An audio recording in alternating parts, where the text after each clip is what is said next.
I'm opening. We have an eye, sort of a nostril, 2 teeth. One of the teeth has a small cavity. Close call, folks, but I think we got here just in time.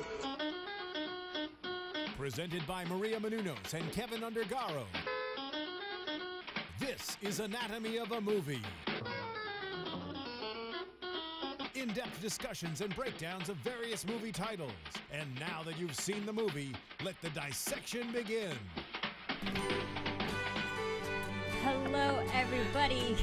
Welcome back to Anatomy of a Movie. One more time. About time. One more time. I am your host, Marisa Serafini, and joining me, I have my lovely co-host. Hi, I'm Roxy Striar. Hi, everybody. I'm so excited that Roxy's joining us here. Woo, me too. I'm Sara Stretton, and I'm going to pass it off. Demetri Panos. Wow. Like, I'm just surrounded. There's never been so much estrogen on this panel before like this. But this is Lucky awesome. you. Don't I was forget just going to about- say, well, there's Phil in the We have booth. Phil There we in go. the But booth. right out here, this is like awesome. Say hello, Phil. And we're about to go Hello, like everybody. skipping through a park or something. I hope Music. so. So, our overall thoughts of this movie. Did you like it? Did you not like it? Personally, I liked it for a romantic comedy movie. I think it's one of the better ones for a romantic comedy that came out this year in 2013. What did you guys think? I thought it was very feel good. I really enjoyed it, and I walked out of the theater happy that I had went. I'll say that for the first like 5 minutes after the movie, I was like, oh, happy, feel good. And then now I have some questions. Now I'm kind of questioning it, but definitely immediate reaction was I was happy. But I want to hear your guys' opinions. I was a fan. I'm a fan of this movie. I like Richard Curtis when he does romantic comedies, and he's been sort of kind of labeled as a romantic comedy guy. Love Actually, Notting Hill, For Weddings and a Funeral, some of the things that he's written, directed. Yeah, this movie, through and through, I just thought that it worked. For me, it's an endearing romantic comedy. It's a romance movie. It's a good relationship movie that has that throws in a dash of science fiction in it, which I love science fiction. And the balance of the science fiction aspect and the romance aspect was like perfect. And when it came to the end of the movie, I had a nice warm fuzzy feeling, and I walked out and the movie stayed with me. Thought about some of the themes of the movie, and I really enjoyed this as a if you want to call it a romantic comedy. I guess it had some laughs. So I hate saying like dramedy or anything like that, but I think it works as it's a good, charming romantic comedy. I really enjoyed this movie a lot. Absolutely. Phil, what did you think of this movie? I actually enjoyed it a lot. I got to see it with Roxy. Woo! I think we were the only two people not to cry at the ending, not because we're soulless, but Did anyone else on this panel cry? Did we get any tears? I didn't cry, but it stuck with me. Every single I person. I felt for it. Every person in the theater was crying, and actually we went to a matinee, and there were a lot of people in the theater, and they all were crying. I went in the women's bathroom afterwards, and they ran out of toilet paper because people were like rubbing their faces and blowing their noses. Wow, that's a lot. Yeah, it was really intense. Wow.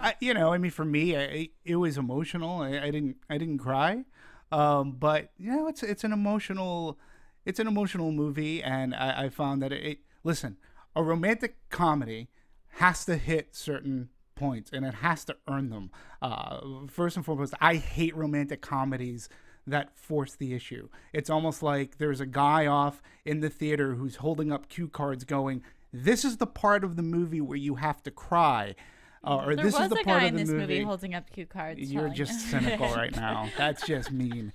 And this movie earned all of its emotions. It earns its laugh. It earns its emotional feelings and outpouring. And so by the end, I was emotional. But it was a good kind of an emotional because thankfully it didn't end on like major tragedy or anything like that. It wasn't a disease romantic movie. This was a good old fashioned, like good romantic comedy that really earns, but it earned every single feeling for me anyways. There was no cheating.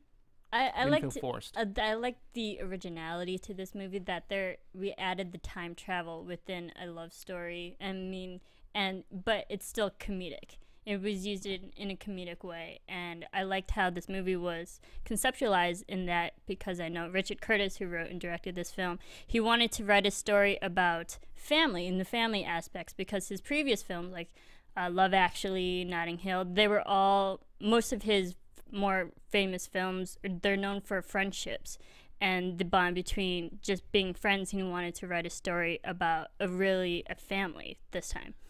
You said that it wasn't a disease film and that it didn't end on a bad note, and I partially agree with you, but I think for me what made this film is that there was that extra level that wasn't just about the romance. It was about the family, like you're talking about, when we do see that the father is sick and he does pass away, and it does end on a good note, but it's bittersweet, you know, when you to have a third child and not be able to speak to your father anymore. I didn't think that it was one of those movies that was all happy all the time and just about this couple. There was a deeper level to it. Oh, I agree. But by disease movie, I'm talking like, you know, Julie Roberts has been in a couple like where one of the main characters is stricken with a disease and dying young. Dying young. Yep. You know, and I'm talking about like Bill Nighy's dad character wasn't the focal.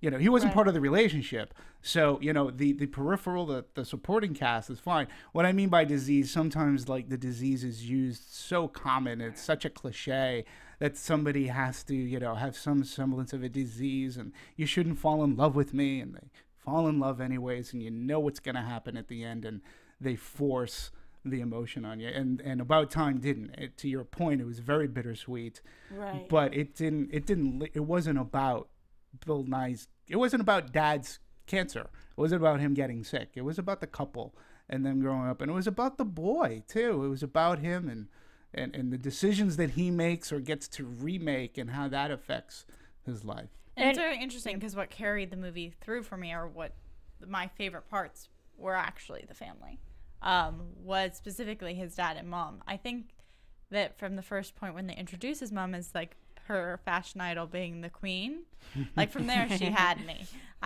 She was my focal point every time she came on the screen.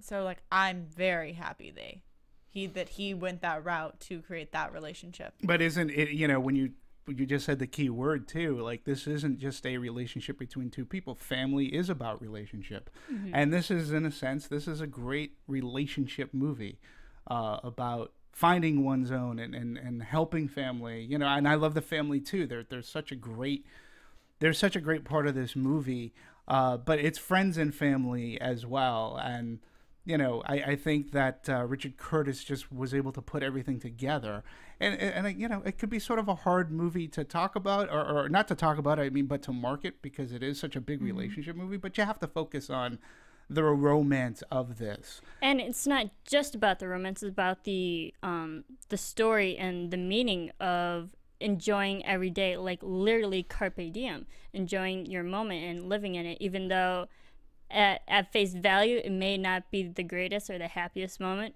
but you have to realize it and accept it and enjoy life and look at it in a more positive way, even though it looks negative at face value. Yeah, and it's interesting you say that too, because Richard Curtis himself, like when he was talking about how he was coming up with this, and it just came from it partially came from a conversation he was having with a friend of his, and she pretty much blatantly asked him, like, are you happy? And he said, no, not really. Mm-hmm. And their conversation went on from there, and they were having this discussion about what constitutes happy life. And, you know, one of the things he said, he goes, this conversation right now is a happy life, or flying to Monte Carlo and having a date with Grace Kelly would be a happy life. And so once those juices started to get flowing, you know, he started concocting, how can I do this and make and talk about this. And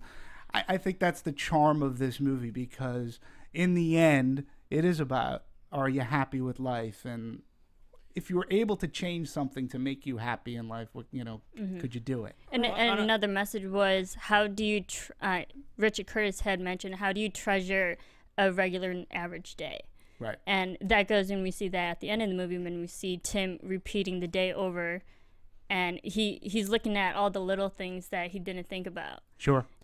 I think it's amazing that, as you were talking about how it was conceptualized, he really did get his point across. What he wanted to accomplish was accomplished. So whether this was the most original or your favorite movie, at least the director and the writer got to say exactly what he wanted to say. Which they were one and the same. Right, and that's what came across. Yeah, the director and the writer, as in one person, Richard Curtis. But anyway, go ahead. On a script level, well, for me, it's interesting to note how kind of it is different, from American romantic comedies.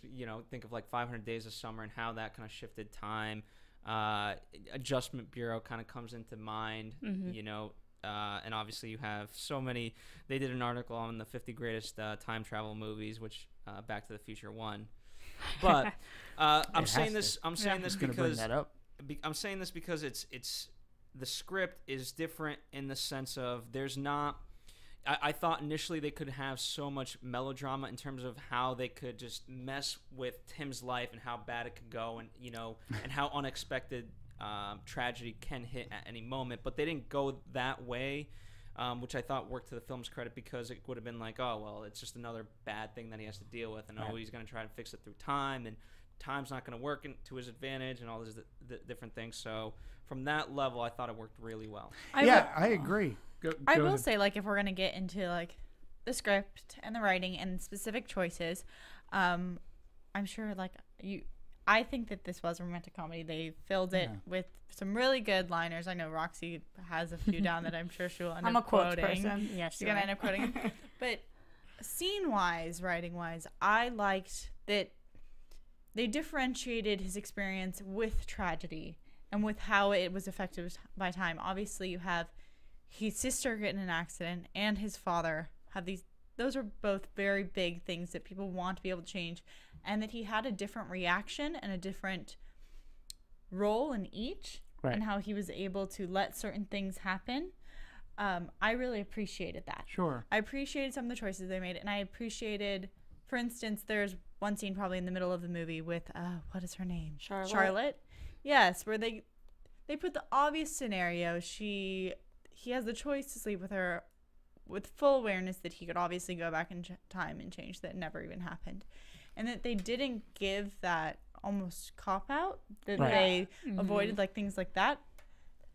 I really admired, and I felt that was very human, and that really was endearing for him as a character, because we got to see that it was really a true love, because if you truly love someone, you wouldn't have done that. I think that's a really good point, and it's actually something that I was going to bring up, because even if you can go back and change something, it doesn't mean you didn't do it, and you didn't get the satisfaction from it, or you didn't get to learn from it. And so I think that had he slept with her and then gone back, this is also talking about Phil's point, where they didn't have him do all of these bad things, and then, there was this issue the entire time, and then he just fixed it. Had he slept with her and then gone back, yes, there would have been no consequences. Sure. But he still did it. He still cheated on his girlfriend, soon to be fiance, soon to be wife, if he had done that. So there might have been consequences had he slept with Charlotte and she got pregnant. Sure. His outcome might have been different. That's true, definitely. But I was just very appreciative of the fact that the things that he went back in time for, and eventually we know he stops going back in time for this reason, but the things he did go back in time for were very minor. To some extent, like with meeting her again, and the thing with the sunscreen, like things that you're like, oh crap, why'd I do that? I wish I could redo it. Not things like, oh, I want to do this and get away with it and be kind of malicious about it. So I was happy about that. I wanted to talk, like, Phil, you made up a great point regarding screenwriting, time travel. Look, if I were a professor and doing a screenwriting thing and class, and we were talking about time travel, first and foremost, my movie would be Back to the Future. I think Back to the Future is as near perfect as a time travel script and story and movie that you will ever find. And I would say even that trilogy utilizes time travel and it explains it. Explanation is key in a time travel movie. You have to set up your rules and boundaries. And this movie does it right at the beginning, pretty much right off the top. And it makes you, and it sets up the rules. And to your point, it's not like complicated.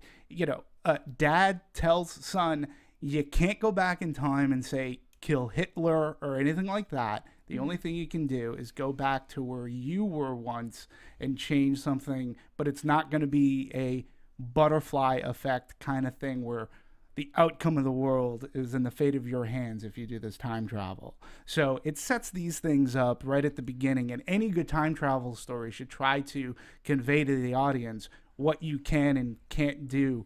Like, I don't have to be a quantum physics guy to understand this movie. It's pretty much laid out right in front of you. I liked how they put limitations on the time travel. There was boundaries that he couldn't cross, and certain times that he couldn't even go back to. You know, like once his child was born, you can't go back past that time because you'll change it. Right, and time travel movies too. If when you watch them, there's sometimes the device is used as how do I want to call it? As a conflict. Like, you have to get back to the, in Back to the Future, one of the big things is all these things are changing and you disappear. Like, you have to get back in time or back to the future, so to right these wrongs. And sometimes there's a time limit.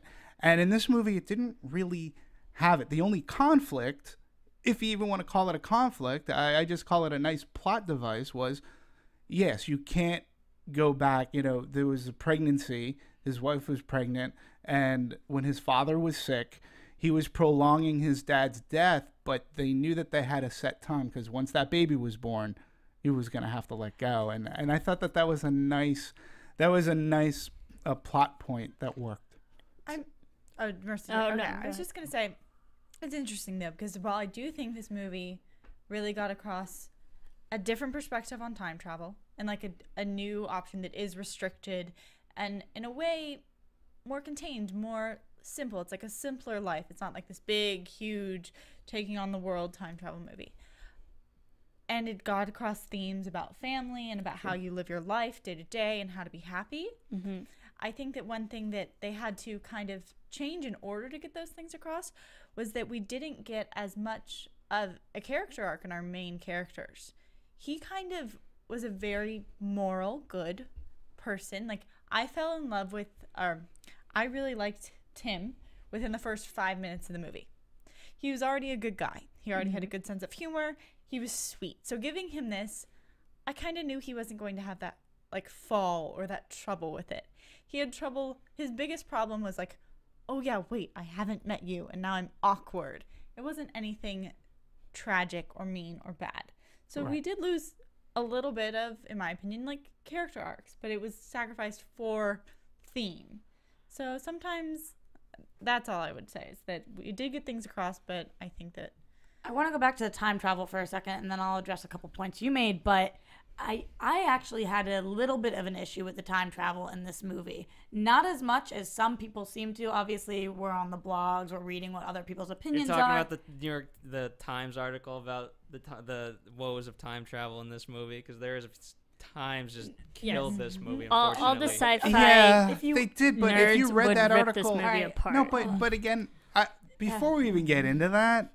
That's not what this movie is about. Like, I read I that. don't even want Exactly. to acknowledge it, to be fair. We have to suspend our disbelief, but yes, Roxy. That's what I was going to say. I was going to say, I didn't go to this movie to see a science fiction film about time travel. If I wanted to learn about the legitimacy of time travel and how it would actually work if it was possible, go see Donnie Darko. Then I would not go see this film. That's true. True.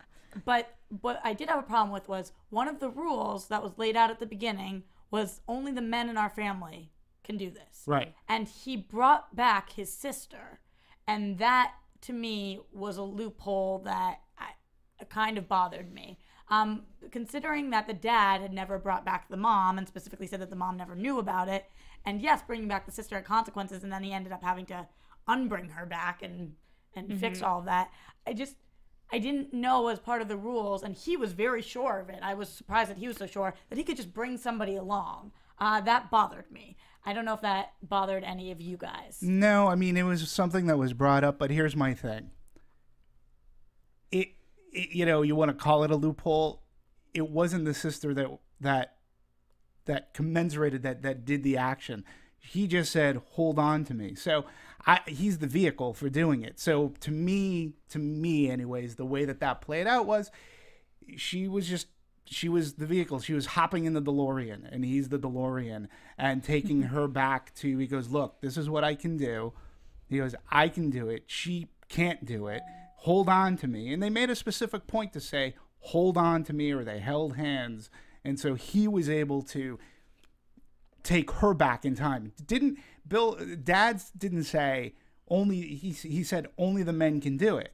And if you're staying script wise, only the men can do it, but they can't. But it doesn't say, there was nothing that said they couldn't take somebody with them if they had the power. I mean, it didn't bother me at all. I ran with it. I had more of a problem actually with the scene where he goes back with his father to the beach as a child. That was like Because Inception, kind of like going because in my back mind, even then, further. Yeah, he went further past the point when he knew he had the gift, and then he went back to a point as a child where he would obviously have the thoughts, because he could remember everything that happened to him, so he would always have known from the time he was like. But again, it was worth it for the moment because it was such a beautiful scene between father and son that I was like, well, it doesn't quite make sense, but we're just gonna pretend and have fun in the waves and not try and think about that. But again, but I didn't mind that, because we know from the beginning of the movie that men have it, and it made me to believe that they've had it their whole lives, but they just found out about it at a certain moment in their lives. It doesn't show you have that to be 21 in order to be able to use it. But again,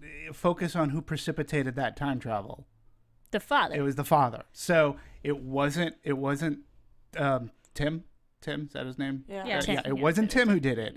It was the father who went back to that time. Oh, no. That was when they were both standing in the room, completely separate, both with their hands clenched. They weren't touching. Right, but it was the father who precipitated. It was where the father wanted to go. It wasn't where the son wanted to go. It was, you have to remember who's precipitating, who is the cause of the time travel. Oh, it's not a problem with him actually getting there. It's a problem with once he got there, he would realize what his future held, and then from the time he was 9 to 21, he would know that he was a time traveler. True, but they went back to present day because we know that the father passes away. Again, this is one of those conundrums in time travel. like in that Time magazine article, that woman, I think it was a woman, the author of the article, man, I mean, she must have gotten a headache watching this movie. Right. And to me, if you're gonna, again, with a romantic comedy that's using a simple form of time travel, which can, you can blow your mind. I think, again, he just set up the rules. They were very simple. There was no machinery involved. All you needed was a dark place and clench your fists. Very simple effects. There you go. Very budget friendly. And it took technology out of the equation. Just told you where you can and where you're not going to go, and how you can affect certain major things. And they set it up. So, when you're talking about the men in the group, like, you can criticize a Back to the Future if you can find those things, or any kind of, or Terminator kind of a movie. This movie, to nitpick the way he or she nitpicked that movie, I was like, how do you enjoy a movie like this? I mean, because basically it is ultimately time travel is just a device. It is not the plot. Here was the point of the time travel. This is what I got out of all the rules that he laid out, and then Tim is like, oh, so I'll go back for money. And he's like, no. So this is the quote to me that stood out from the dad. He says, you have to use it for things that will really make your life the way that you want it to be. Right. That was what this vehicle was. So yes, I can find faults, and I'm like, does that really make sense? But overall, I don't really care. This wasn't, although time travel was part of this movie, and the movie was called About Time as a little play on words, this movie was not about time travel. That was not the point of the movie. No. It was just a nice added touch to a romantic comedy to help us get to the point that we needed to end up at. Right. It was, like, as I said, it was a device. It was just a device used that was explained simply for an audience who's going to go to a romantic comedy to get.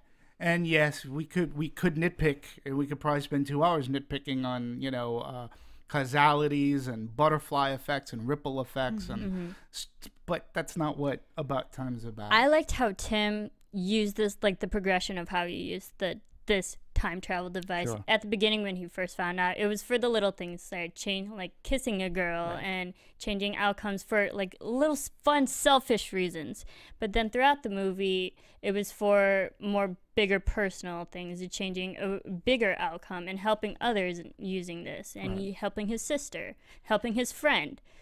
With the whole play, and so throughout the movie, we saw a progression of his character wanting to help others. Yeah, and that's a great point, because I was going to bring up regarding character arc. I thought that Tim had a very nice character arc, because where he was awkward and geeky, he used it to say, what if I take more pride in myself? What if I go into a situation a little braver and I do kiss the girl other than like shy away? Or the sister's Kit Kat's best friend who spends the summer, and what if I go back, and if I am that a stronger male and I'm not so geeky? I think he learns these things, and that enhances his relationship with Rachel McAdams. And I think by the end he does learn. I think he learns that time travel, I can use it, it's really neat, but I don't necessarily need it.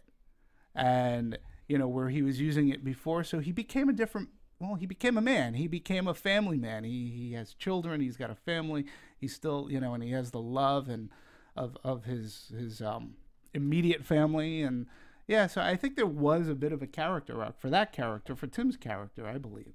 And so I think he grew a little bit every single time he decided to make another decision. Usually we don't get to go back and do something differently, but I think it's very admirable that if you do something and you don't like the way you do it, to go back and do it better. Obviously we don't all have that option, but I do think that every time that he went back, he grew and his decisions were stronger. So I do think there were many character arches, but I get what you're saying, because if you look at him in the beginning of the script, he loved his sister, he wanted to find a girlfriend, he loved his parents, and there wasn't any big issue. By the end of the script, he loved his sister, he loved his parents, and he had a girlfriend. So it wasn't like he had to get somewhere, really. Although at this point he went from being part of a family to having a family of his own. So, and like you're saying, there is growth. But no, I don't think that he started as one man and ended up as another. Well, he was go ahead. I was just going to say, what do we think about Mr. Gleeson's portrayal of this character in general? Not the actual, I'm not talking about the writing of the character, I'm not talking about the lines, I'm talking about the actor's portrayal of who this person was. Do you guys have any strong feelings? Domhnall Gleeson. Yes. I'm exactly calling him Mr. Gleeson. We could call him Dom for short. I liked how he literally, him and Bill kind of resembled each other, not obviously in a physical sense, but also character-wise, right? I thought it was very cyclical, the whole, going back to the whole motif of, you remind me of my mother, Mary. And so it's just a continuation of the same family in some sense. I think and she's the one who loves books instead of the dad who loves books. You get the tie-in in the next generation. Who knows? I think it was interesting because they had a very hard time casting him, because when he came in for the audition, he actually had a massive beard on his face and was in the middle of filming Anna Karenina, and he just didn't look the part. So Richard was like, I auditioned him once and he was really talented, but I was just like, I can't get past this. I auditioned him again and he still had it. And I was like, I don't know. So I think that it's funny because when you think about the story, he's definitely not the person that first comes to mind as the lead in a romantic comedy. Well, interestingly, there was an Entertainment Weekly article where he did admit, had Richard cast someone else, the movie probably would have made more money. Yeah, he's like, he could have cast a star and it would have made more money, which is, I think the actor... I think he did a great job. Again, to me, first and foremost, in a romantic comedy, you have to like the characters. For me, anyways, you have to buy into them, and his character, the way that he played it, he had a bit of that awkwardness, but he played it off. He could deliver a comedic line. He was funny. Sometimes his awkwardness was funny. Asking out a girl the way he went in for the kill and then turned away, and all that stuff. To me, I think that he was great, but it made me like the character more. Whatever quirks as an actor that he put into that character, whether they're his or whether he was acting, I thought that they made me like that character more. I think one other important thing too about this movie: most romantic comedies, in one way, shape, or form, they follow this straight formula pretty much, where couple meets, okay, and they're not necessarily couple, people that would get together. Opposites attract. They meet, they fall in love, and then somewhere in the middle, there's a major conflict. There's a major fight. And they break up, and then the rest of the movie is about them getting back together. This movie, I like this movie because this wasn't about a couple that had that conflict. They loved each other. And, whatever arguments there were arguments because of real life, not because somebody was spending time with a receptionist too late at night, or there wasn't anything like that. And I like that they weren't a conflicted couple. And so that made me like this movie more. And I liked how Tim, because we see when he first meets Mary. Yes, Mary. Thank you, Mary. That, they're doing the dark dining, the dating scene, and then he goes back and erases all that and helps his friend out with the play. Right. And we see later on that he helps his sister in the same way, kind of. But the fact that he didn't go back again to rewrite, just to meet up with Mary again and do the whole dating scene again, just added another element, because they added another scene that he still really wants the girl. Had he gone back, he would have still gotten her. But they added the scene when he's at the Kate Moss Museum. Solution. Right. He Yes. found a solution. And it just goes to show how determined he was to be with Mary. Right. Yeah, I think that the actor did a great job, because had it been somebody else that I think was a complete ladies' man, stud, leading, whatever you want to call it, then it wouldn't have been as realistic to me that he was just I want to find love, and he was so willing to do whatever it took to be with this girl, because he felt like he needed her, he wanted her, whatever it was. And I think he really did a great job. He was funny, his timing was great, he was endearing. I liked them as a couple. There was chemistry there. And come on, you like the accent too. Yeah, of course. Oh, love it. Right. There you go. Absolutely. I thought he was adorable. I really did. Yeah. I thought overall, in terms of cast, they had some heavy hitters in the sense that you kind of know these people, but they're not, obviously, it's not Brad Pitt and Christian Bale and Angelina Jolie, because I really like when you kind of really get invested in the characters rather than there's Brad Pitt on screen. And the only moment for me that I had was when we saw from Harry Potter his uncle, but obviously it's because he's a famous actor within the actual play, and I thought that was funny. I liked how they casted Rachel McAdams for this movie. We know Rachel from The Notebook and all the Vows, a lot of romantic comedies that she's done. Wedding Crashers, Time Traveler's Life, a lot of Midnight in Paris. romantic movies. But I liked how they casted an American. Well, technically she's Canadian, but She's American in the movie. She has the American demographic that will watch this movie, and then we have the British, the UK demographic that will also watch this movie. So I think that was smart on their part in casting. Guys, I kind of had Rachel McAdams is great. I think she's awesome. I kind of had a problem with the casting of her, because to me, I don't know about you guys, but to me, she's definitely on par with Angelina Jolie in terms of level of fame. I think that in Time Traveler's Wife and Midnight in Paris, she played the romantic lead of somebody who was traveling in time. What was the difference between her performance here and in that? I would like to see growth. We know she can play very different roles, even if you look at Mean Girls, with Regina George. This woman has such power, and she's awesome. She really is. But to me, this wasn't a breakout role for her. This wasn't something incredibly different. And if they were going to cast him as the male lead, I thought it was a great opportunity to cast somebody up and coming, not somebody huge star. And I would also agree with that, especially because for me, in the marketing of this movie, to me, it was really focused on her. I mean, even in the picture that's behind us, he's looking at her. The focus is on her. It's directed to her face.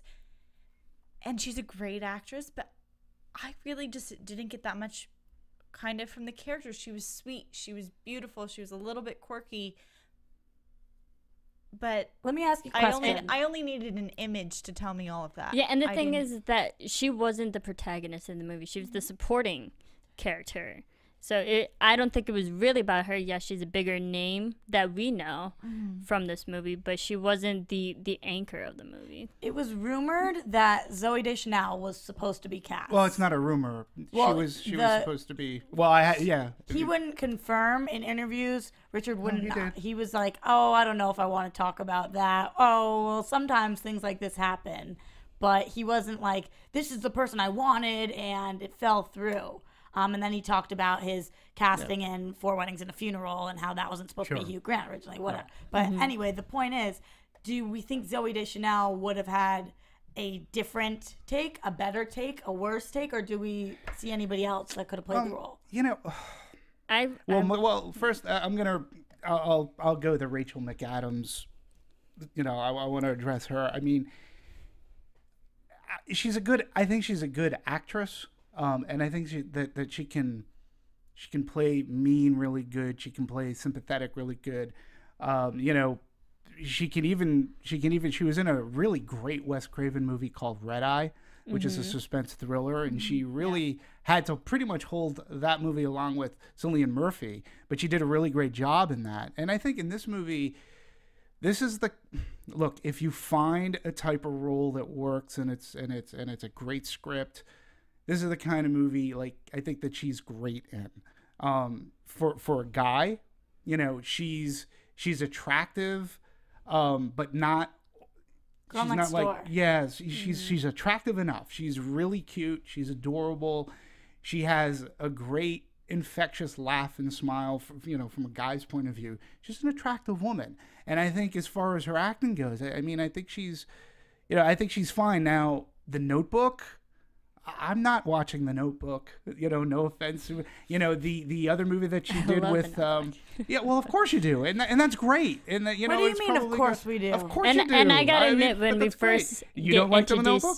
No, but I gotta admit, when we first get introduced to Mary in this movie, she reminded me like Allie when she was young and awkward and a little insecure. So I had to separate myself. I was like, this is another movie, this is another role. Hopefully she will kind of grow a little bit. Well, what's interesting in terms of how that was handled, the first time we really meet Mary is in the dark, right? Yes, absolutely. And so I like that technique in terms of, as you now pointed out, I like that they kind of start that separation there.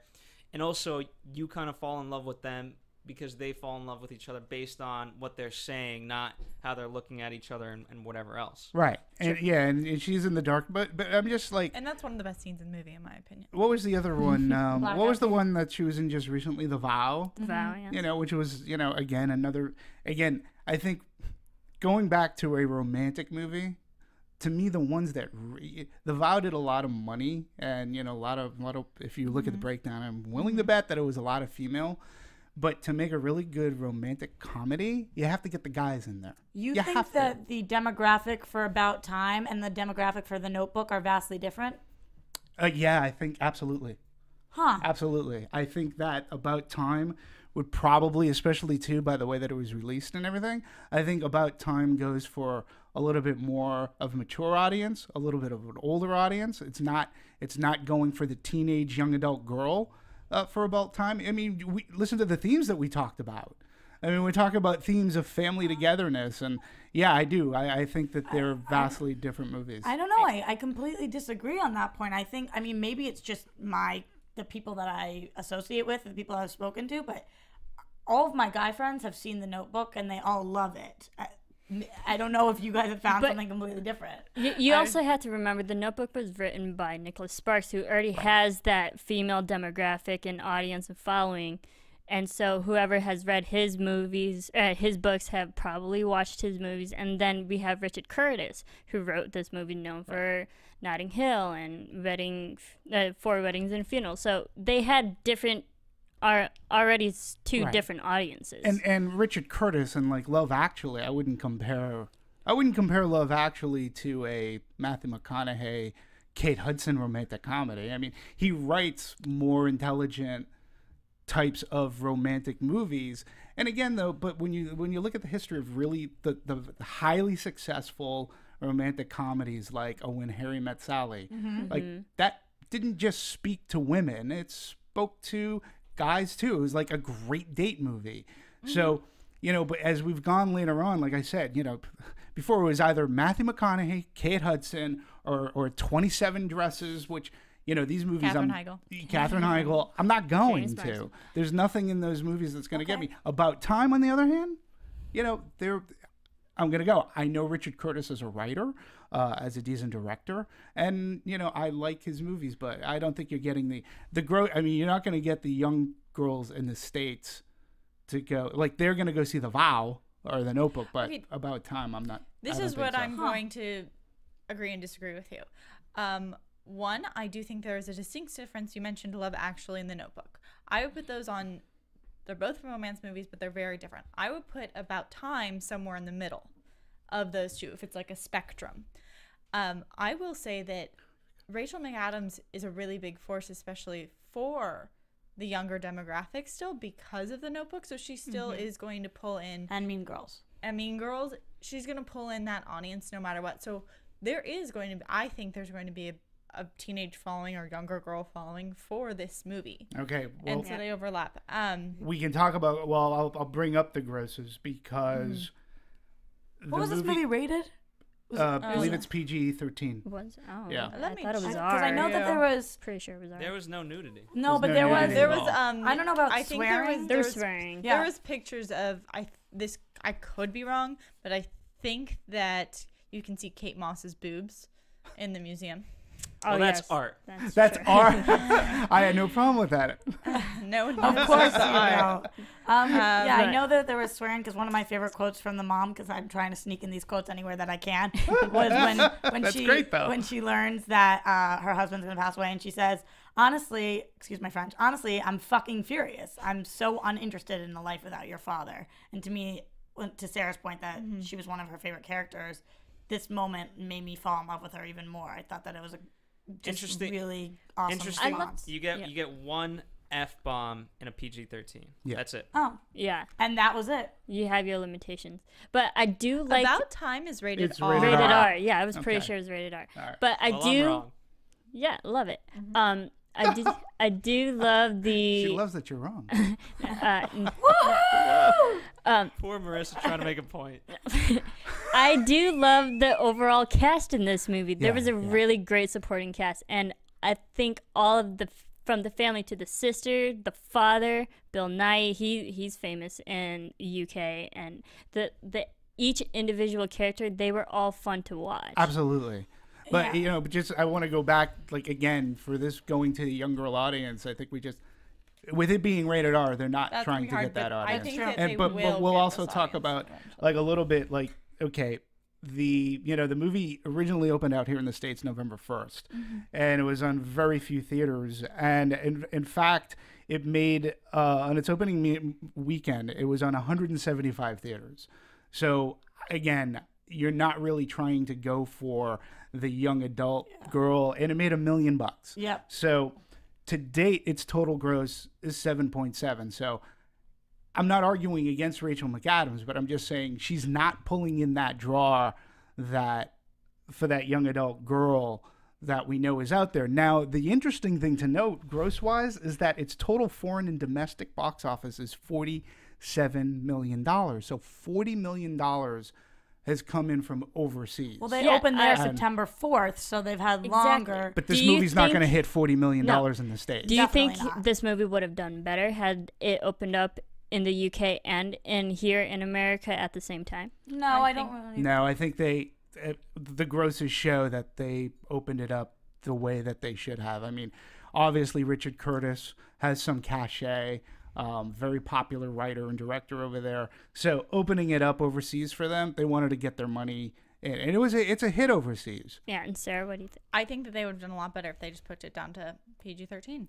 I think that this movie will do well when they edit certain things out and put it on TV, and when I think that's where it's going to really do well. I'm very surprised that they didn't push for the PG-13 rating, because I think that this movie very easily could have been tweaked to be PG-13. In fact, Easily. we weren't even positive what the rating was walking out of the film, which is a sure tell sign that PG-13 was well within its grasp. Yes. And then that would have drawn from the audience that you're talking about it's lacking right now, which obviously would have had to make more money. So I think they probably knew that, knowing that it must not have been their primary focus to make money. Do you think they rated it rated R because it was released in the UK first? This was mostly I think it was rated. Well, I think it was rated R because of it was more than likely language.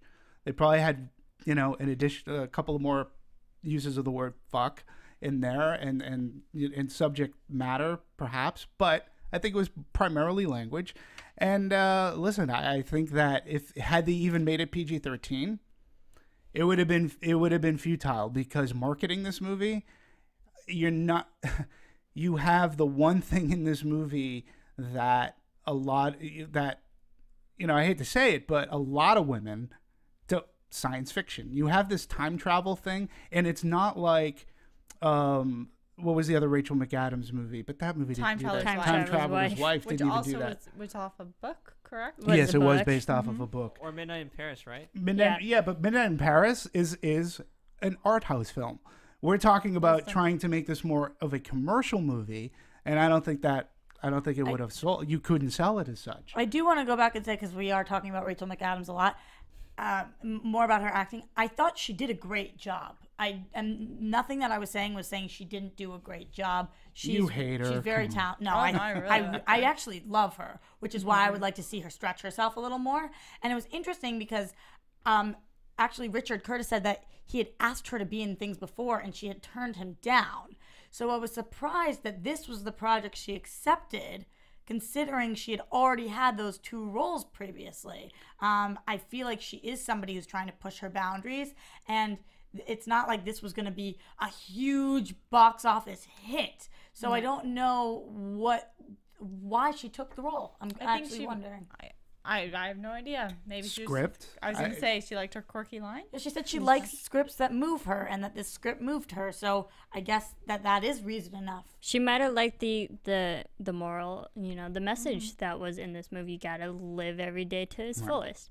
So I think that might have attracted her, despite her not really going out of her box in acting wise. I'm not going to say this is the case either, but a lot of times, sometimes it's better to take the second or third role, even fourth, in a movie that, again, this might not be as commercially successful, but again, it's going to be a critical darling, right? Maybe not. I'm not saying like it's going to be an Oscar contention. But I think the critics aren't so happy with it.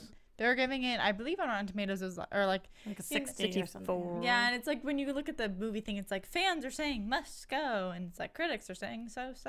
Okay, well, so then, but again, with in terms of the script, she found something that she loved about it, and obviously, that's what audiences are reacting to, and so you'd rather be loved sometimes in that way than be the lead of a movie that, fans or critics aren't gonna like. She's very much so America's sweetheart, and this role absolutely confirm, whatever you want to say that. So do you think that goes to show the promotion of this movie? Because I only saw a couple trailers once or twice here and there, and even the movie poster, I know Stephen Lemieux, he mentioned that the poster that he had no idea what the movie was about. I mean, I just think that it's a tough, from Universal's standpoint, when you have a movie like this, it's sort of kind of a difficult movie to market, and you sort of kind of have to cheat it, sort of kind of, because I didn't realize that the family was going to play in the movie as much, and not that I minded. I'm just saying from a marketing standpoint,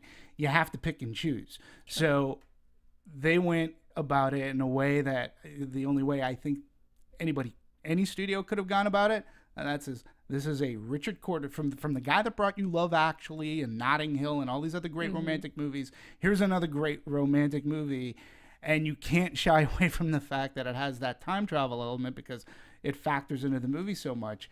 So you try to show some cute scenes. I thought that the trailers really fit the movie. Yeah, absolutely. I told you my qualm is with the poster just because I think the focus is on her and I think it should be on him. Honestly, if I created this poster, I'd be like, put Tim in the foreground. She should be looking at him, and maybe his family are on the side. That's just my personal opinion. But if anyone has any final comments on like the actors, I think we should maybe bring up like favorite scenes before we get into the technical aspects. I just want to talk movie. one final thing about just marketing, and then we can certainly talk about that. Only because Marisa mentioned that one of our other producers here, Stephen Lemieux, he looked at the poster and he was like, well, okay, what's the movie even called? Right? Is it Notting Hill? Is it Love Actually? And what's interesting to me, just from a movie going experience, you don't really need to know the title, right? For example, when you go see Man of Steel, you just go, hey, one ticket to the Superman movie. For this one, it's like, oh, can I get it to the Notting Hill movie? People, you know what I mean? As long as you get into that theater to see that movie, call it whatever you want. Hey, one ticket for the Rachel McAdams movie. It doesn't matter. And that's what I loved about the marketing. It just got, quote unquote, asses in seats. Well, sort of. It's sort of. For the people but that here's the other should have thing. gone. Well, but again, when you look at where they marketed it to, like every time I saw a movie at the Landmark, this trailer was on like every movie. It wasn't on every trailer that I went to an AMC theater. So the other thing you have to note is, there's really, outside of Rachel McAdams for United for a U.S. audience, there's nobody that's familiar in this movie. Seriously, like Bill Nighy, I love the guy, okay, but yes, let's he's get not into but he's cast not here. an American. He's not an American draw. He's a recognizable face. There's no cachet out here for like we can't even pronounce. No disrespect, but we can't even pronounce his name. So he's to me though, he's the least recognizable. Like I did recognize like Bill. You recognize and, the sister. I didn't recognize the sister. I didn't recognize. Yeah, or the friend, what was his name, Joanna, right. or the playwright. I thought they had three big players. So but when you say define big, Rachel McAdams would you define her as a big player? I wouldn't define her as a box office smash. Like I wouldn't say putting Rachel McAdams in a movie guarantees you box office. I would say depending on the movie, she can guarantee, like she can bring in something. But like when you talk about The Vow, it wasn't Rachel McAdams that was bringing in people. It was Channing Tatum. He was bringing in the women. I totally disagree. And then I would say like you even put her in movies like Sherlock Holmes. Sherlock Holmes, she's a very like she's like a love interest. She's up against very big people, and her name is up there. Her character dies within the first 10 minutes of Game of Shadows. So I'm just saying that Rachel McAdams, she's a great actress. I'm just not saying that she's the box office draw. Like if you didn't have Channing Tatum in The Vow, I'm not sure The Vow would have been as big of a movie as it was. That's true. That's true too, because he brings in quite a lot. But if you didn't have her, I don't think it would have been as big of a movie as it was. I think she could have been replaced by anybody. I liked all of the. Almost anybody. I think that character. I think and again, it's no disrespect to her. I think she's a very good actress, but I'm just saying, had they used somebody else, they probably would have gotten the same result. Rachel McAdams was there for a reason. This whole movie, Richard always wanted a movie about about family. Rachel's character was that love interest for Tim, so he can start his own family. Sure. So. Guys, let's talk about Yes, scenes or let's something. talk Let's about- leave this to rest. I mean, people will decide if they like her or not. Overall, what were like some key scenes that really stood out for you? Oh, I thought that I really liked the little cute, funny scenes between Mary and Tim, such as when they were having that talk about, they were at this diner and they're having this talk and she's talking about how she reads books. And he's like, well, what do you do then when you want to read a book for fun? Because I think about this all the time with prostitutes, and these prostitutes, what do they do when they stop being prostitutes and they're trying to have sex for fun? And he says, I always think about that. And she says, really? You always think about that's something that you're always worried about? And I thought that was so cute and endearing, and it made me start to fall in love with the fact that they were falling in love. I thought that was a really nice moment. That was a nice moment. And there were many more like that. I mean, talking about when they were the little oral sex thing, when the parents were about to came come. from the quippy dialogue. Right. It was just, it was cute, it was fun, it was light, and I could see that they were so into each other. Yeah, no, and those parts of the movie, again, what I loved about like that romance, that was about the romance. And they weren't opposites who attract. When you think about it, they were pretty much on the same playing field. Each is adorable in their own way, awkward in their own way, and so when they get together, you really cheer for them. You root for them because of those scenes. And I love the romance. I mean, for me, I think my all-time favorite in About Time is probably the scenes that Tim had with his dad, especially when his dad, took him back. He goes, "I have one more thing, and I just want to go back." That to me was very emotional. And my parents are getting older too, and it just made me think about my life and growing up, and is there anything that I would like to do again, or what relationships have been forged? And that was such a nice ending because they're at the ocean. It's like sunset. They're skipping stones into, and to me that was and there's a lot of those moments, and the fact that you could love so many of them, that's really good. Like to have these really deep, heartfelt father-son moments, not have it once in a film, but have them happen 5 times, and still make you care about them. That's impressive. To that point, I think it was a technique that was done brilliantly through cinematography, sound effect, acting, everything. Right? How many times by the end it was just, "Hey, I need a moment." It was always the turn, and I need a moment, and then if it was to happen, there was always that sound effect. We kind of go back to a medium shot of something that we've already seen with the, and we're back in time or whatever it is, and we're affected.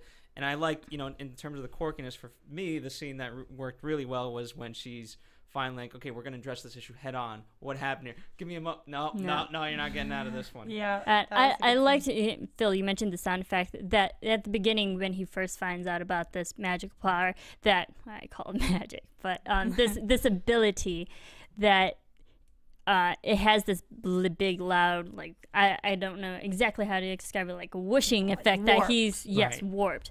And he's going back in time. But throughout the movie, every time he does it, it got to the point where all you do is just hear the sound, and you already know that he's already traveled back. Yeah. So I liked how they used such a simple sound over and over again, but we got the message of what it does. Yeah, besides the fact that I loved the moments with the two of them, and I loved their relationship, even when they were picking about what to do with the wedding, and she's doing the little strip thing for him, I thought that was adorable. But other than that, it would be absolutely cheating this movie to not acknowledge the role of the sister, Kit Kat, who we have not talked about completely yet, and probably, definitely top couple favorites, maybe my top moment of the movie is when we see her say, "Maybe I'm the faller."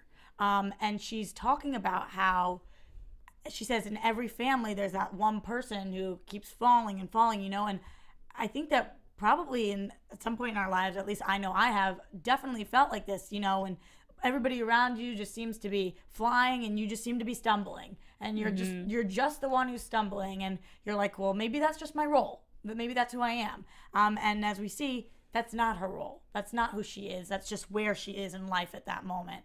And I loved seeing, I think of everybody, I think she probably did have the biggest character arcs, where she started and where she ended up and how she got there.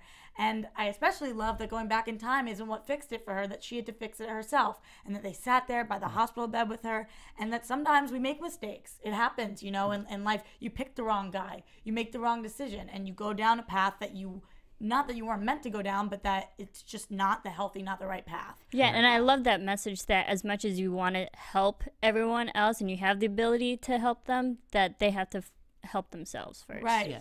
And had she not been in that car accident, you never know if later down in life she would have been drinking and driving again, because it never had affected her the way that it affected her that time, If you don't make mistakes, you don't grow and you don't learn, and you have to make your own mistakes. That's the point of life. Yeah, and she is definitely, that character, Kit Kat, is definitely a focal point, where a lot of the plot goes around that character, because even at one point when he goes, I believe when he goes to save her and he comes back and his kid's different, right? Am I getting the chronology right? It's a different child. He's got to go back. But again, these are all the things that thematically, I think that this movie hit on. Kit Kat is a great character because as recluse as she is, the family doesn't shun her. The family doesn't, especially Tim. Kit Kat has a very special place in his heart. as a sister, and he cares for her deeply. But I think it goes back to what we said earlier about themes that, yes, this family, this is a family that truly does love, care, and support one another. And I think that's rare in today's movies. I think it's rare in today's television to have this kind of a family where they really want to go out and help one another. And, you know, the Kit Kat, you're right. She's a great, I'm not familiar with the actress, but she's a great character. She's written perfectly. And you don't mind her foibles, but you know that she's getting in the way of herself. I love the whole family dynamic because Richard, the director, he mentioned that, you know, having this ability, if people had this ability, they would always say, oh, I would like to redo this situation so I'd have a different outcome. But he always wanted to touch upon the fact, if you had this ability, you go back to just a simple moment in life that you can just enjoy over again. And the recurring thing in this movie was going back and spending time with your family. Yeah. Go ahead. I was going to say my favorite scene. Yeah. Can I say that? No, I'm welcoming it. No, my favorite scene, it's actually, was their wedding. I love that. It was hilarious. Which wedding? Which wedding? Just the fact that they kept their wedding exactly the way it was, even though it was a complete disaster.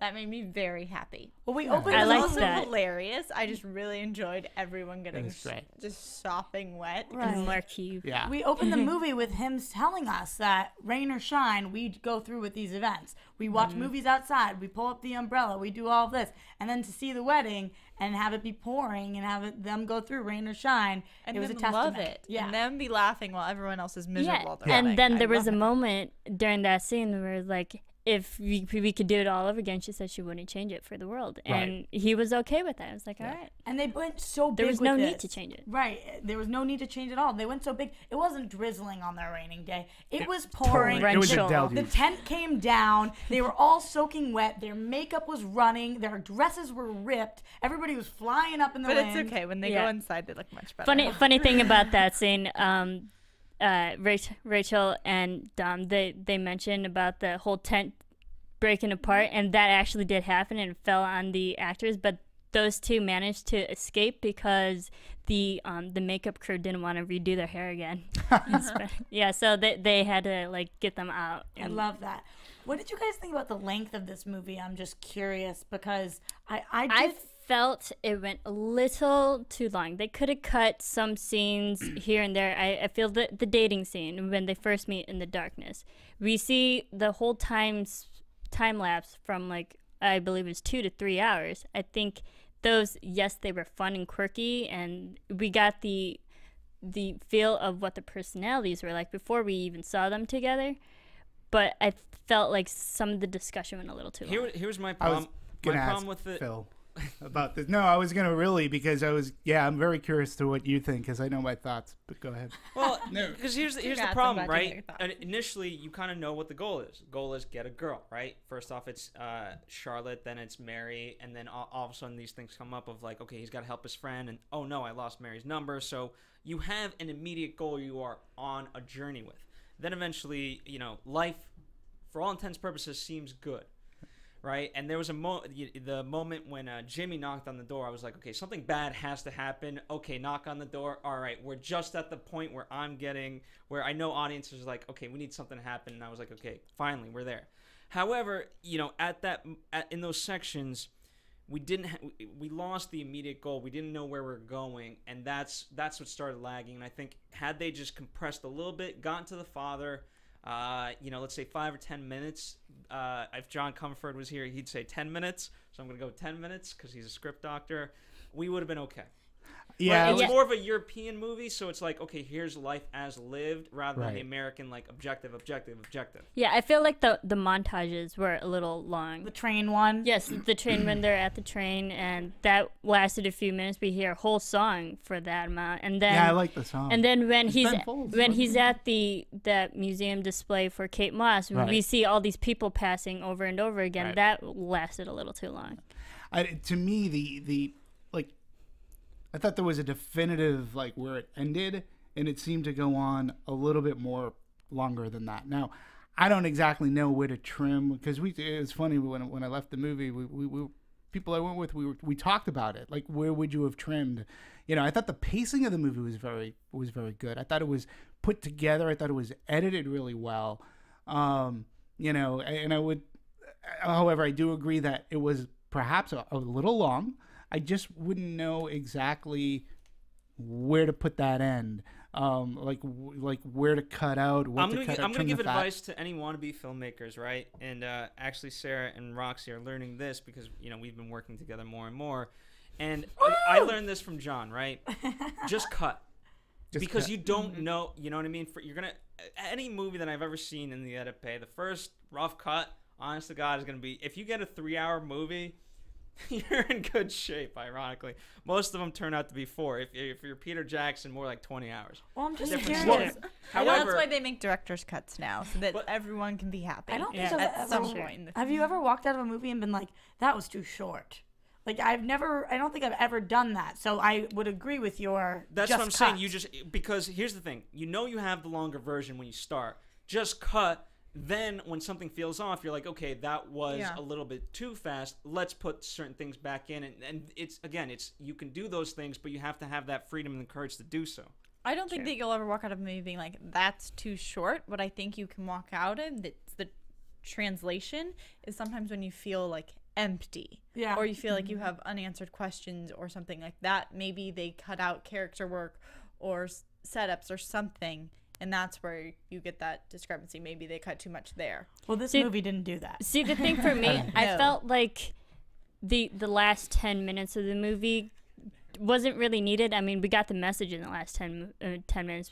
I felt like the climax was the part when the father died. Yeah. Then they added the whole message of what the father last said to Tim, that you had to relive each day twice and enjoy it. And that ending part went a little too long. It was like, we got the message now. In terms of Richard, this isn't his first time dealing with this problem. When he did Love Actually, it was about 3.5 hours long, and he was like, I can't cut anything else. It ended up being 2 hours, so you can go ahead and cut something. He just loves what he shoots. I don't know how to But again, Love Actually had a issues. huge ensemble cast. There was a lot to cut from that.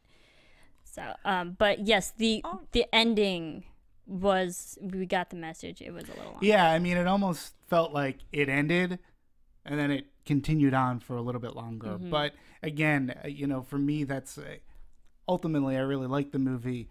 I think it's a hard thing to do. We talk about the family, right? And there's so much a part of this movie that you actually sort of really get to know, like, about the mom and about Kit Kat and about Dad. Even Uncle D, the forgetful. Oh my God, I loved him. Fantastic. But the thing is, when you look at most movies, when they're having such a cast of characters, okay, a lot of times those characters are in the background. You don't get to know them all that well. So again, I go back. What I said earlier is that the balancing act that Richard Curtis's script and directing and pacing was great. I mean, he was able to put this ensemble together. You had at its core a romance movie and about love, and it is about time. It's about time with one's mate. It's about time with one's family. And I think he does a fantastic balancing act in this movie. Okay. Here, for Richard, I would say this. You had the perfect device with the voiceover, right? And I will be the first to say, most of the time I really hate voiceover. However, he did it in such a genuine way that I didn't mind it. And so that could have been a technique used to cut out some time and just throw in voiceover. Now, had he done that, we might have been complaining like, oh, the voiceover was used to just cut out time. Typically you get that a lot. So I could see that. Also, to just really fast about Uncle B, I thought he was so dim-witted because he'd done so much time traveling that he didn't know what was real and what wasn't. I would agree with you. That's a great and he assessment. was so much fun. So fun. So before, I feel like we have a lot to do. We only have a little bit of time left, right? Yep. And I wanted to, at the very end of this, guys, I want to ask the question, I'm going to prepare you right now, of what would your main thing be if you had the ability to travel in time? For his father, it was books. For him, it was a girlfriend or love. If you can think of one thing, I think it'd be good. Also, I think, does anyone have any crazy stories about casting, filming? When we've been through a couple. but I guess that'd be in production, post-production. Well, not about casting, but about posting about this being potentially the director's last film. Yes, he said that he's not going to do directing anymore, but he's still going to write and help in that aspect, which is good. Well, he says he doesn't know. He says he's taking inspiration from this movie itself, that you're supposed to live every single day. And he says to film a movie from beginning to end, if you're the writer, the director, it takes him about 3 years of his life. And he's not ready right now to commit 3 entire years because he does want to live more day by day. He is tied up in a couple other projects right now, so we will definitely see some things come out. But there's one already. At the end of the film, the guy's reading a book called Trash, Which is and hilarious. that's his next movie that he's like written, and it's a Ronald Dahl adaptation with Dustin Hoffman and Judi Dench. And again, directing can take up, a lot of your life. And if he continues to write, I'm fine with that too. He wants to see if he's learned his lesson and if he could live up to the test of just enjoying life. And we got to quickly talk about just the quick music, the soundtrack of this movie. We hear the score near the ending of it. Yes, there's that. And I found out that this particular score was actually supposed to be used for another movie, but wasn't. It was used for this. Do you know what other movie it was supposed to be used for? I can't remember I'm right now. completely blanking on it. I thought the music in this was great. It was fun. It was playful, and It's Ben Folds, by the way. yeah, Right. Ben Folds. And Ben Folds also did The Luckiest, which is how we ended it. And if you saw any of the interviews, Ben Folds was very involved in the process and was in a lot of the interviews. And actually, Richard Curtis said that he drew inspiration for this movie from the song The Luckiest. So that was very interesting to me. Artists sharing opinions always creates wonderful work. I don't know. So and I believe in the soundtrack, like the different soundtrack titles, that they have themes about time and like how long do I love you, even the lyrics It's like in the movie. period playlist from that movie, like No Strings Attached or something. And no one knows what I'm The talking songs about. at the party were also very different and upbeat, and they kept Sure. changing them, and it was quick, and it helped the pacing of the movie. So I would really disagree enjoyed because, okay, notice how they were mostly melancholy, right? Had they upped I it a little don't bit know. towards... No. Really think about At it. the No, party? it's like hippie folk. That's what I would say. Okay, it is. but had they picked up the tempo a little bit, As long you as would I have love felt you. a different pacing throughout. But it was kind of the same overall beats Are you talking Yeah, about throughout the film or Throughout. during New Year's Eve party? throughout. Oh, I mean, was just talking about the party songs. Oh, okay. The New Year's Eve party. I thought that they were very quick and they changed every time they went, but whatever it was, I thought that was good. Throughout, I do agree. It did, we've said it was 123 minutes. It felt a little long. And I do think had they picked up the music a little bit, it would have been... It was the music for a pacing- picnic. But that being Yeah. said, I definitely will download the soundtrack, and this will For be a something that I picnic. listen It's to. fun. Maybe Alright. for a picnic. So quickly, let's talk about, Sarah, your question. What scene or what particular moment in our life that we would time travel back to? Oh, does it have to be that Oh, specific? I didn't pick a moment. I'm Or more or I whatever. picked a strategy. Okay. A strategy, and this is I would make really good friends with one airport, and I would just listen, just listen. What do you mean friends with an airport? Okay. How do you make friends at the Airport. airport? Building? Like LAX. Hi, yeah, LAX. It'd be like LAX. No, because then I could always like get on a plane because you have to have this, you have to be somewhere that you can always been. So it's not, Who are you friends with, though? I don't understand. the building. I'm treating Okay. LAX as a person. It's whatever. Anyway, but because you can only go somewhere you've been, and I really like to travel, and like it'd be fun for adventures. So you need somewhere that's kind of a hub that you can go back to, and get a new direction, right? So with an airport, I could go to Africa for like 2 months and live a life there, and then go back to the airport and go to somewhere else, and go back to the airport and go to somewhere else. Okay. Constantly, like Because that's the one of airport's your things- best friend, and at night you cuddle with the airport. Yeah. What Is that what you're airline? saying? It's a What, place what you can go airline to. would you guys- would you make? Airlines. Wow. That okay. I mean, is that a Dimitri, subcategory? Dimitri, This is just one of my what- strategies. I would That's fun. for travel. That's fun. You know, it's a really good question, and I don't want to be like maudlin or anything. My life has been filled. You know that there's been good and bad throughout it all. but I can't think right now of anything that I could change. There you go. Thanks. Phil, what would That was you awesome. go back to? Where would I go back to? Go back, or what would you do with it? I mean, honest answer. There's a lot of things, and you can talk about regret. You talk about happy moments and things like that. And I don't know if I'm ready to reveal that side of myself. Okay. Roxy. I don't know. I've made a lot of mistakes in my life, but I think I'm a pretty cool person in general, and I wouldn't be the person I am today. So I think I would probably go more the route he did and try not to go back as much. That being said, I'm a huge film and television guru, so in the way that they used it for reading, I would definitely use it for film and TV. Oh, totally. Yeah. Because I can't find enough time to do that. For me personally, I would probably not really change my behavior, but go back to a certain moment in high school when I could have been a little bit more social, maybe made more friends a little bit back at that time. But you got to learn from your past to that's who you are. Exactly. It makes you who you are today.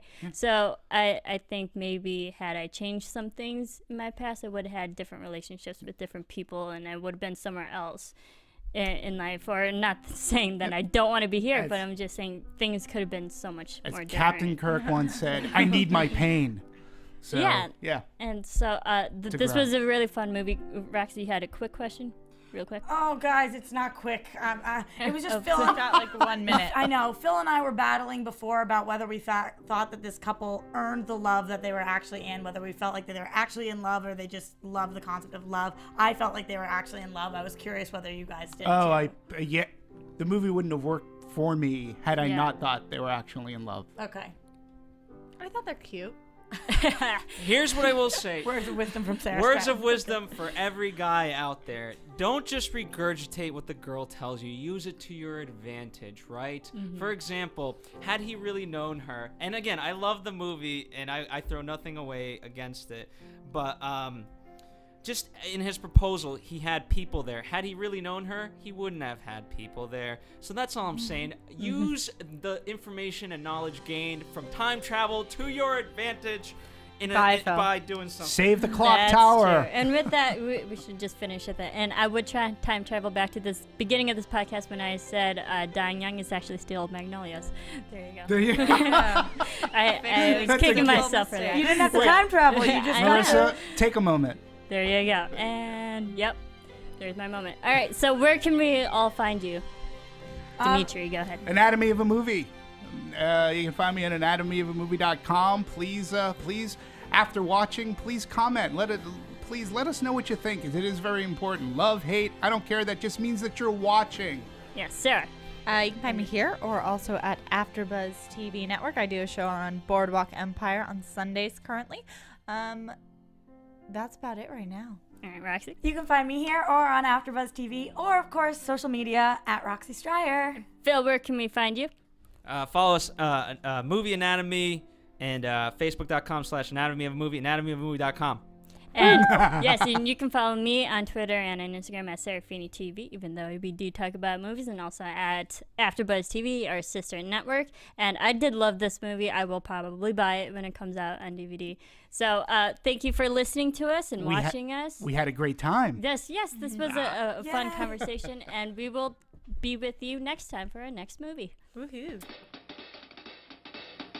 From producers Maria Menounos, Kevin Undergaro, Phil Svitek, and the rest of the Anatomy of a Movie staff, we would like to thank you for listening and subscribing to the show.